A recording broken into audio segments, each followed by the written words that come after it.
ఓం శాంతి. ఈరోజు మురళి 21/3/2026.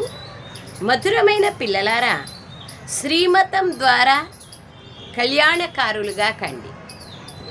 కళ్యాణకారులుగా కండి అంటే అర్థం ఉంది. శ్రీమతం ద్వారా అంటే ఏమి అనేది కూడా అర్థం చేసుకోవాలి. అందరికీ సుఖము యొక్క మార్గాన్ని తెలియచేయండి. బాబా శ్రీమతం ఆధారంగా ఇతరుల కళ్యాణం చేస్తే ఆటోమేటిక్గా మన కళ్యాణం కూడా అందులో ఇమిడి ఉంటుంది. అందరికీ సుఖము యొక్క మార్గం, బాబా సందేశం ఇవ్వడమే సుఖము యొక్క మార్గాన్ని తెలియచేయడం. ప్రశ్న: ఎటువంటి తప్పైనా జరగడానికి ముఖ్య కారణమేమి? జవాబు: దేహాభిమానం.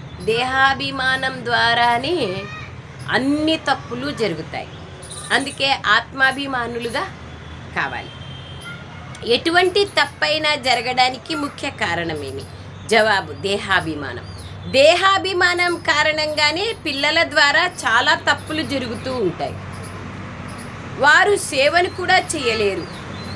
వారు చేసే పనుల వల్ల అందరూ వారిని ద్వేషిస్తారు. పిల్లలు ఆత్మాభిమానులుగా అవ్వండి.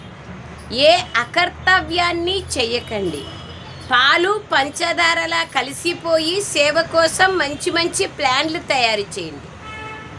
మురళి విని ధారణ చేయండి. ఇందులో నిర్లక్ష్యం చేయకండి అని బాబా అంటున్నారు. బాబా ఏమంటున్నారు? మురళిని వినండి, ధారణ చేయండి, నిర్లక్ష్యం చేయొద్దండి. సేవ కోసం మంచి మంచి ప్లాన్లు చేయండి. అందరూ కలిసి చేయండి. నేనే చేసినాను అనే అభిమానం ఉండద్దు సేవలు.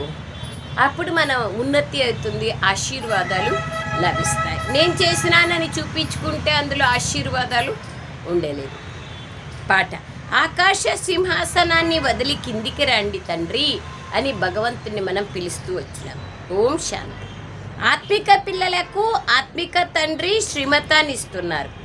ఇప్పుడు నేను అన్ని సెంటర్లలో ఉన్న పిల్లలతో మాట్లాడుతున్నాను. బాబా మురళి నడిపించినారంటే అన్ని సెంటర్లలో ఉండే పిల్లలని దృష్టిలో పెట్టుకొనే బాబా మురళి నడిపిస్తారు. త్రిమూర్తి, సృష్టి చక్రము, కల్పవృక్షము, నిచ్చెన చిత్రము, లక్ష్మీనారాయణ చిత్రము, కృష్ణుని చిత్రము, ఈ 6 చిత్రాలు ముఖ్యమైనవి. ఈరోజు బాబాకి లెహర్ ఏమొస్తోంది చూడండి. సేవ కోసం భిన్న భిన్న ఉపాయాలు చేయాలనేటువంటి లెహర్. త్రిమూర్తి ద్వారా తండ్రి కర్తవ్యాలు తెలుస్తాయి. సృష్టి చక్రం ద్వారా మనం ఎలా ఉంటిమి, ఎలా కింది దిగుతూ వచ్చామనేది తెలుస్తుంది. మన యొక్క స్థితి బాధ్యత తెలుస్తుంది. వృక్షం ద్వారా పూర్వస్థితి ఏర్పడుతుంది. అనేక ధర్మాలకు కూడా మనం విలువనివ్వాలనేది తెలుస్తుంది. మెట్ల చిత్రం ద్వారా ఎట్లా కిందికి దిగుతా వచ్చినాము, ఇప్పుడు ఎట్లా ఎక్కాలి అనేది తెలుస్తుంది. లక్ష్మీనారాయణ చిత్రంలో ఉద్దేశ్యము, లక్ష్యము ఉంది. కృష్ణుని చిత్రం ఇది ఇంకా ఈ పాత కలియుగ ప్రపంచం వినాశం అవుతోంది, కొత్త సత్యుగం మన కోసం బాబా వచ్చి స్థాపన చేస్తున్నారు అనేది గుర్తులో వస్తుంది. అందుకే బాబా అంటున్నారు ఈ 6 చిత్రాలు ముఖ్యమైనవి. ఇవి పూర్తి ప్రదర్శన వంటివి. వీటిలో సారమంతా వచ్చేస్తుంది. నాటకాలలో అడ్వర్టైజ్మెంట్ కోసం పరదాలు చిత్రిస్తారు, స్క్రీన్లు. అవి వర్షాల్లో కూడా పాడవు. ఈ ముఖ్యమైన చిత్రాలను అలా తయారు చేయించాలి. పిల్లలకు ఆత్మిక సేవను పెంచేందుకు, భారతవాసులైన మనుష్యుల కళ్యాణం చేసేందుకు శ్రీమతం లభిస్తుంది. బేహద్దు తండ్రిని కళ్యాణకారి అని మహిమ చేస్తారు.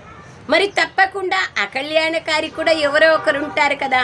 అకళ్యాణకారి ఉంటేనే కళ్యాణకారికి పని.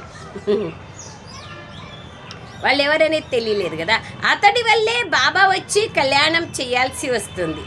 ఏ ఆత్మిక పిల్లల కళ్యాణం అయితే జరుగుతుందో వారి ఈ విషయాలను అర్థం చేసుకుంటారు. పంచవికారాల వల్లే అకళ్యాణం జరిగింది.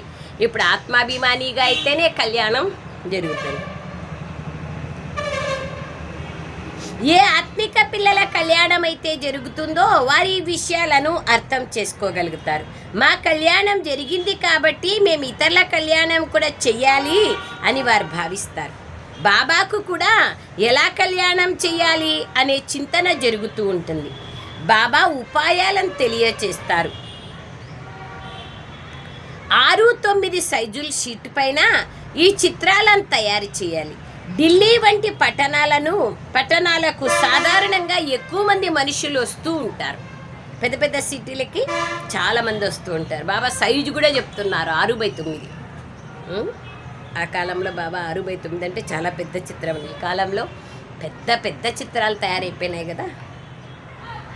పుట్టపర్తి మ్యూజియంలో ఉండే ఏవైతే చిత్రాలు ఉన్నాయో మోడల్స్, దాని సైజు 10x12 సైజులో బాబా తయారు చేయించారు. ఢిల్లీ వంటి పట్టణాలకు సాధారణంగా ఎక్కువ మంది మనుషులు వస్తూ ఉంటారు. అక్కడ గవర్నమెంట్ వారి అసెంబ్లీ మొదలైనవి జరుగుతూ ఉంటాయి. సెక్రటేరియట్ వైపు చాలామంది మనుషులు వెళ్తూ ఉంటారు. అక్కడ ఈ చిత్రాలను పెట్టాలి. ఎక్కడెక్కడ ఎక్కువ మంది వెళ్తారో అక్కడ ఈ చిత్రాలను పెట్టండి, తద్వారా అనేక మందికి తెలుస్తుంది అంటున్నారు. అనేకుల కళ్యాణం చేసేందుకు బాబా సలహాలను ఇస్తున్నారు. ఈ విధంగా టిన్ షీట్ పైన ఎన్నో చిత్రాలు తయారు చేయొచ్చు. ఒక కాలంలో టిన్ షీట్ పైన చేసేవాళ్ళం. ఇప్పుడు ఈ కాలంలో అన్ని ట్రాన్స్లేట్ చిత్రాలు వచ్చేసినాయి. ఆత్మాభిమానులుగా ఈ బాబా సేవలో నిమగ్నం అవ్వాలి. ఈ చిత్రాలు హిందీ మరియు ఇంగ్లీష్లో తయారు చేయాలి. ఇంటర్నేషనల్ నేషనల్ లాంగ్వేజెస్ కదా. మన స్థానాలలో మన రిలీజియన్ ఏవైతే రీజన్ లాంగ్వేజ్ ఉంటుంది, తెలుగు, కన్నడ, తమిళ్, వాళ్ళు ఆ విధంగా తయారు చేసుకోవచ్చు. ఈ 6 చిత్రాలను ముఖ్యమైన స్థానాలలో పెట్టాలి. ఇలా ముఖ్యమైన స్థానాలలో పెట్టినట్లయితే మీ వద్దకు లెక్కలేనంత మంది వచ్చి అర్థం చేసుకుంటారు. కానీ పిల్లలలో దేహాభిమానం ఉన్న కారణంగా చాలా తప్పులు జరుగుతూ ఉంటాయి. నేను పూర్తి ఆత్మాభిమానిగా ఉన్నాను అని ఎవరూ భావించకండి. ఎన్నో తప్పులు జరుగుతూనే ఉంటాయి, కానీ సత్యాన్ని వినిపించరు. వీరిలో దేహాభిమానం ఉంది అని ఇతరులను ద్వేషం కలిగే విధంగా ఏ కర్తవ్యాలు చెయ్యకండి.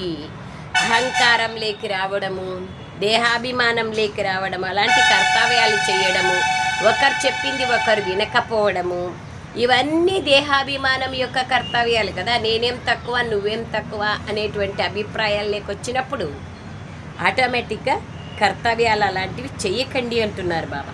మీరు ఎల్లప్పుడూ యుద్ధ మైదానంలో ఉన్నారు. బయట 10-20 సంవత్సరాల కోసం యుద్ధం జరుగుతోంది కదా ఇప్పుడు మీరు.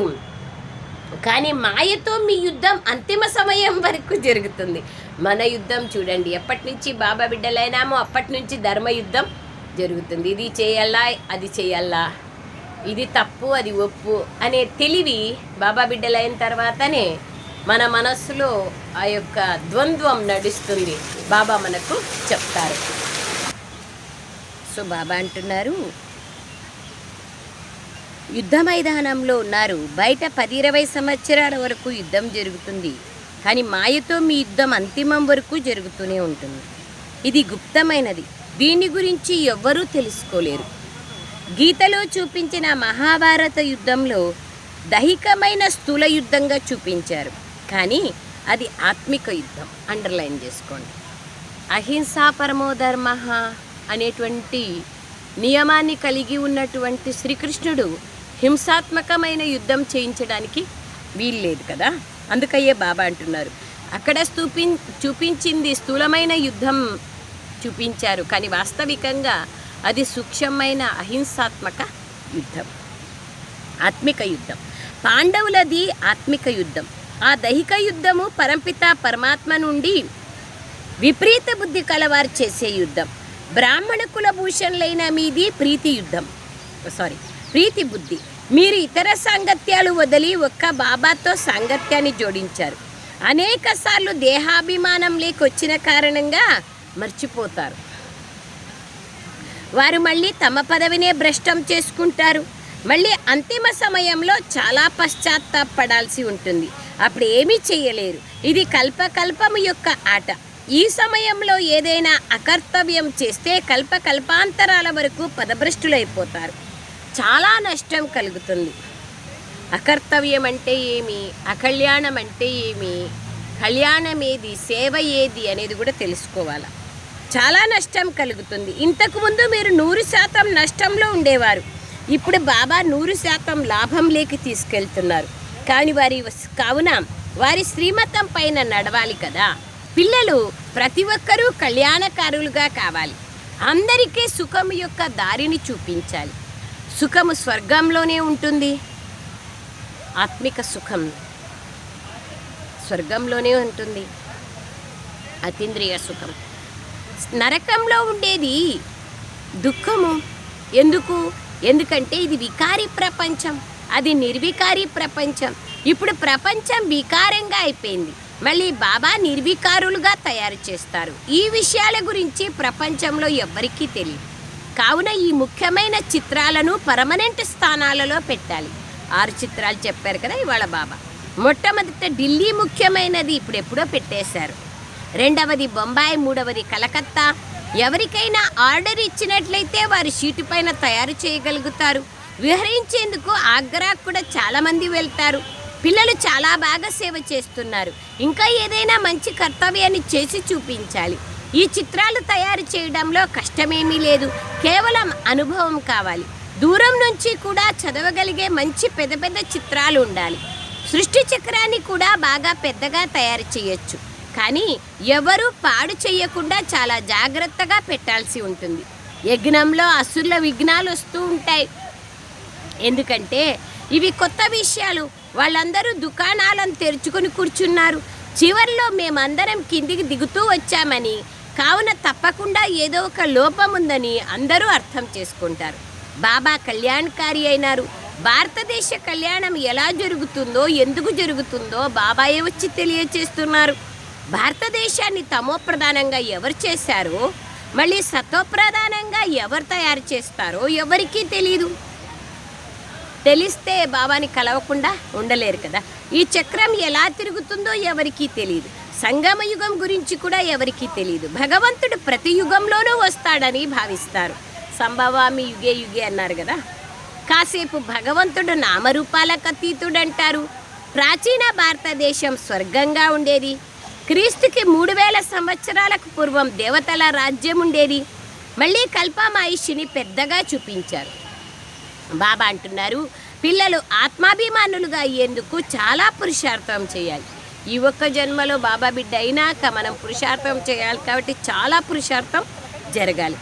అర్ధకల్పం సత్యత్రేతాయుగాలలో మీరు ఆత్మాభిమానులుగా ఉంటారు, కానీ అక్కడ మీరు పరమాత్మాభిమానులుగా ఉండరు. సత్యుగంలో పరమాత్మ గురించి అవసరం లేదు.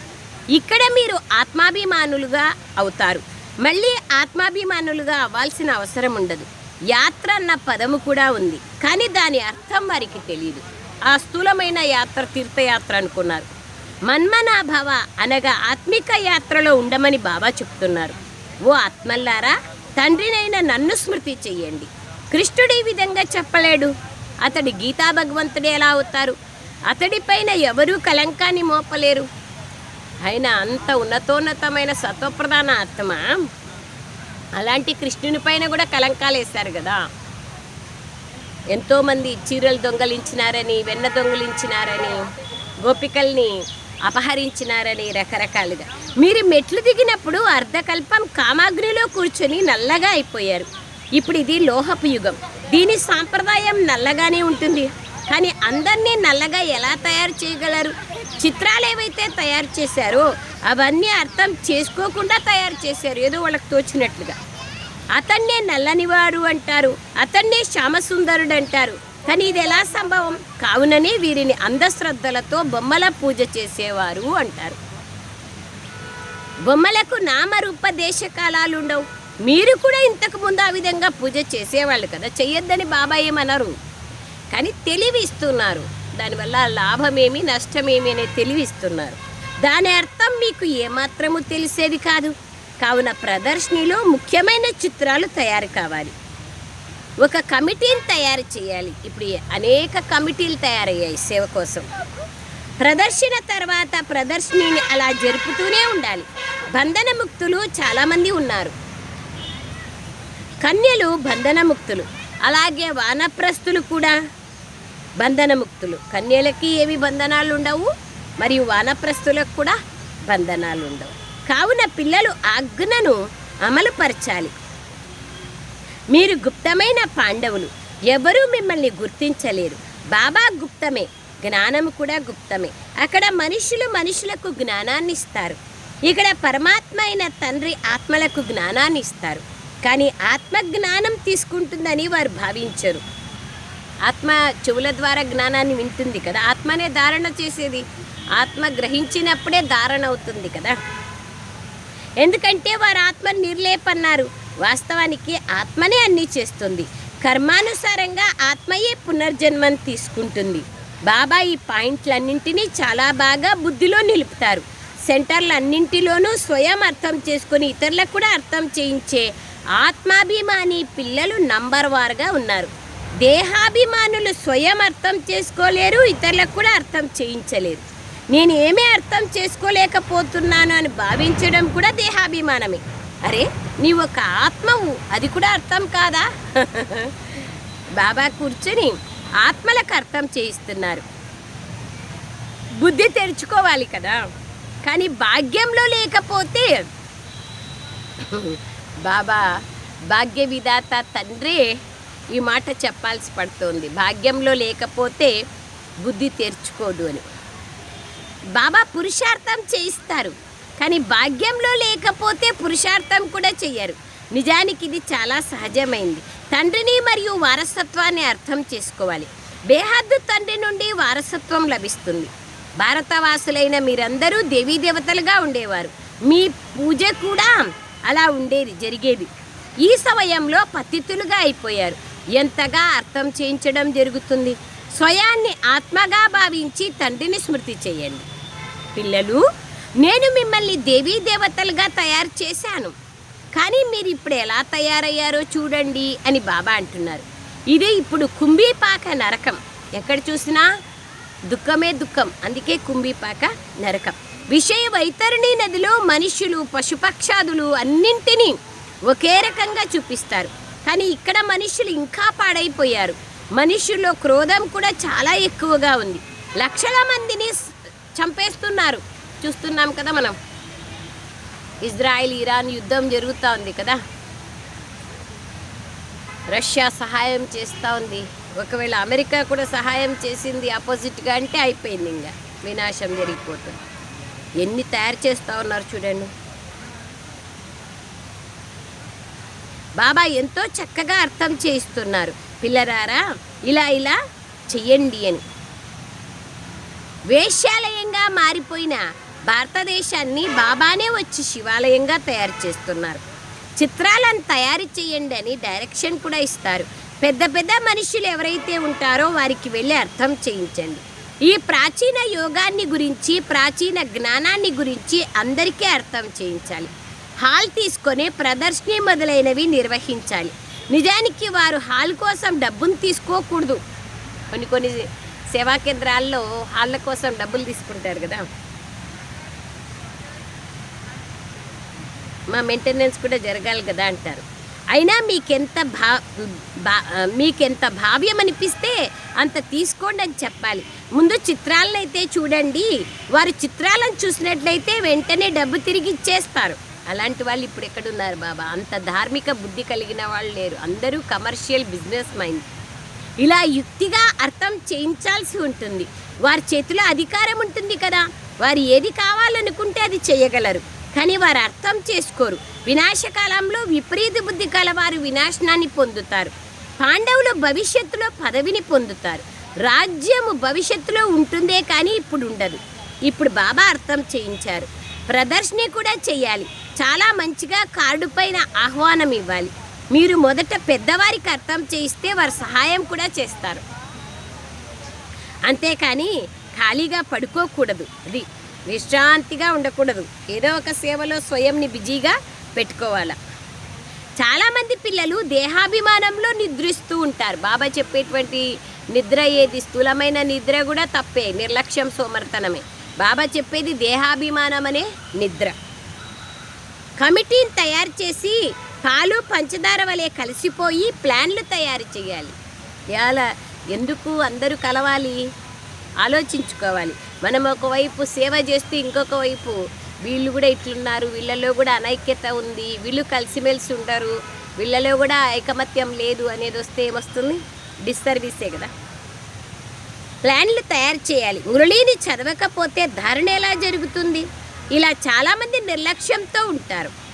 అచ్చా, मीठे मीठे सिखलदे बच्चों प्रति मात पिता बाप दादा का याद प्यार और गुड मॉर्निंग. रूहानी बाप की रूहानी बच्चों को नमस्ते.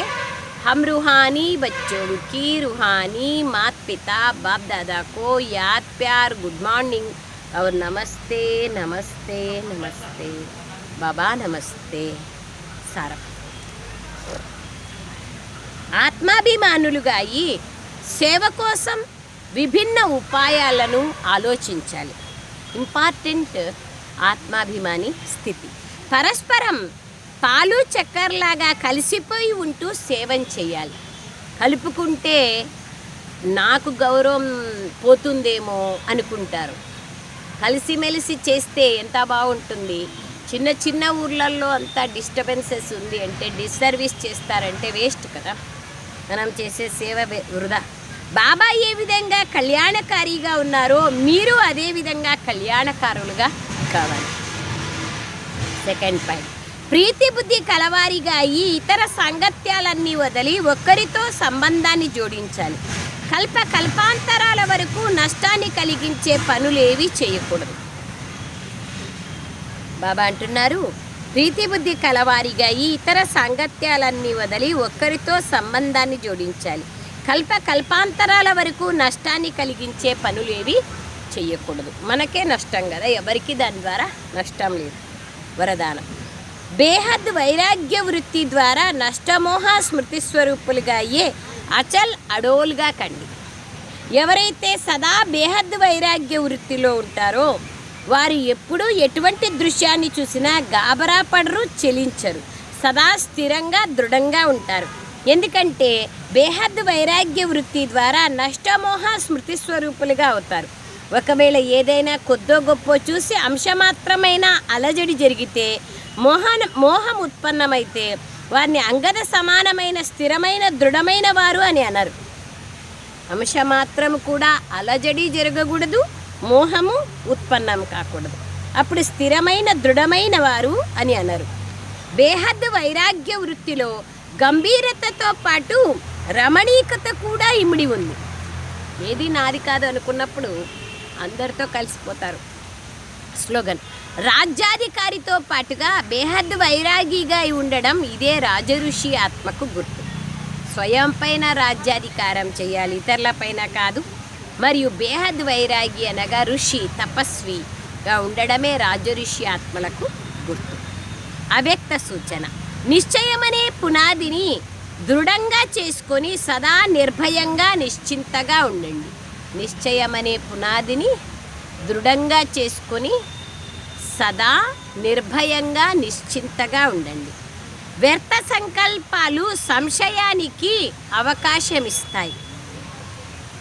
సదా బాబా రక్షకుడు, కళ్యాణకారులు అన్న సమర్థ సంకల్పాలు నడవాలి.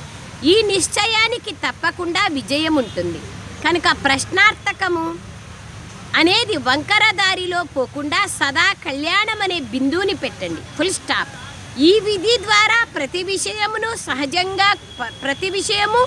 సహజంగా కూడా అవుతుంది మరియు సిద్ధి కూడా ప్రాప్తిస్తుంది. మా అమ్మ యొక్క అమూల్య మహావాక్యాలు బాబా చెప్పారు. అందులో ఎసెన్స్ ఏమంటే ఆత్మ ఎప్పుడు పరమాత్మ అంశంగా కాదు. ఆత్మ వేరు, పరమాత్మ వేరు కదా. దాని డీటెయిల్స్ అనేది చదువుకోండి. అచ్చా, Om Shanti. Thank you Baba, thank you.